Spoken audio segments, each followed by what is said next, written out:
YouTube? Dawson Ryder here. This is going to be my review for Mighty Morphin issue 7. I apologize that issue 6's review was a bit late. This should be posting in a double feature day. It just kind of kept getting pushed and pushed, so I probably apologize. No, I didn't. I didn't apologize in that video because it was recorded earlier. So I'm apologizing now. Anyway, this is issue 7. So now I get to address many of the things that I had dangling from issue 6 that past me didn't know about.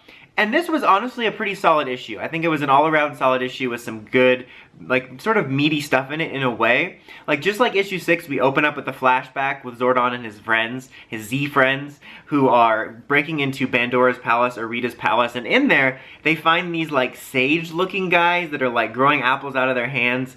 And they have, like, this lost Zeo crystal thing, which is super interesting.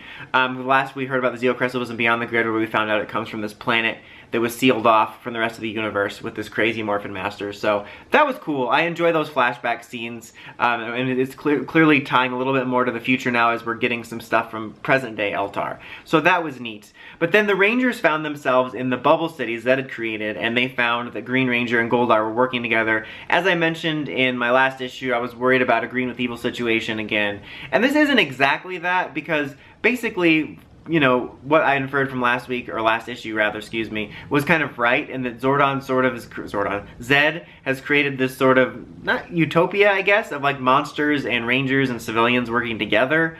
And it's probably going to be a brainwash thing. I don't know. I don't know if I missed any brainwashing hints, but for now, it definitely seems like there's some sort of peace there, which is definitely interesting. But I mean, I'm sure some of you guys have seen plots like this before in other shows where it seems like some sort of utopia has been created or some sort of perfect world's been created by the villain, and it's kind of strange because you wouldn't expect that, but then there ends up being a catch.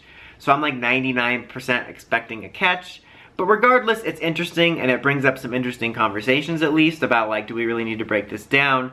It definitely brings up a conflict between Matt and Tommy, who are facing off, so you get to see Green and White Rangers clashing, and he's like, you're no Power Ranger. But Matt seems to believe in this, and he's also, like, stopping Goldar and anyone from doing anything else more extreme when they want to. So I don't know. There's a possibility, given Grace's sort of anti-Zordon stance and her unique perspective, that she and Green Ranger are working with Zed by choice. And they're maybe not brainwashed, but manipulated, but I'm going to assume there might be some sort of brainwashing just because of Power Rangers and other media's history with it, and with stories like this. I have mixed thoughts on it. I think it brings up some interesting stuff, but again, with this new Green Ranger stuff, I didn't want to immediately see the Green Ranger fighting the Rangers. I mean, obviously they have different ideals and approaches, which I think is interesting, but I just don't want to be retreading on, you know, familiar ground in that regard. But like I said, admittedly, it does bring up some interesting stuff. There's also like a really nice scene between Zordon and Billy where they kind of bond and share memories over stuff, and Billy feels guilty and he's about to tell Zordon, but then something comes up where one of Zordon's old friends comes to visit him, and it's really funny because he's like, oh, I don't know if you've heard, but there's this huge threat out there called the Imperials. And Zordon's like, oh yeah, totally heard of that. I'm on the case. What I've done is I've sent the cops after the people that are trying to fight it, because I'm a huge D-bag. So that was just kind of funny to me, because he's like, yeah, this is a serious threat we all need to rally around, and meanwhile Zordon has SPD after like the main people trying to fight it at the moment in space. I think there's some interesting character stuff going on with Zordon, but I feel like this storyline just highlights his hypocrisy, his hubris. But that was definitely some interesting stuff going on there. And the Rangers are sort of trying to act out this plan where they're going to restart the Tiger Zord, and then they confront Zed at the end. And Zed's goal is, he says, look, I'll just leave this utopia as is or whatever, and I'm going to leave the planet and leave all this alone.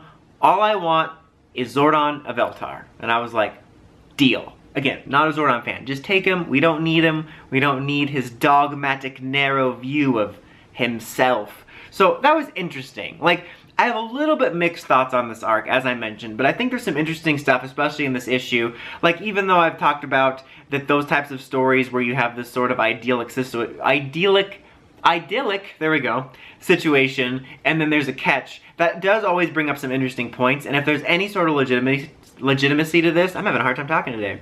I think there's some interesting stuff there. It brings up some more interesting conflict with the Green Ranger and the main Rangers, just kind of bringing to head any sort of animosity they might have already had.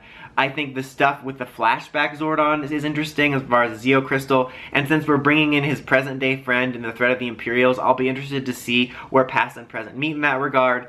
And same thing with Zed's offer in regards to Zordon at the end. I think that even though I have some mixed thoughts, there is a lot of interesting stuff to chew on in these issues, and I'm looking forward to see how it plays out. I'd probably give this issue a 3 out of 5. I thought it was overall solid and gave me some stuff to think about. Even if it wasn't necessarily anything huge, it was still not feeling like that much of a filler issue. But what do you guys think of this arc? Let me know in the comments. As always, until next time, like, comment, subscribe, and climb the steps and ring that bell so you're notified for my videos. Dawson Ryder, signing out.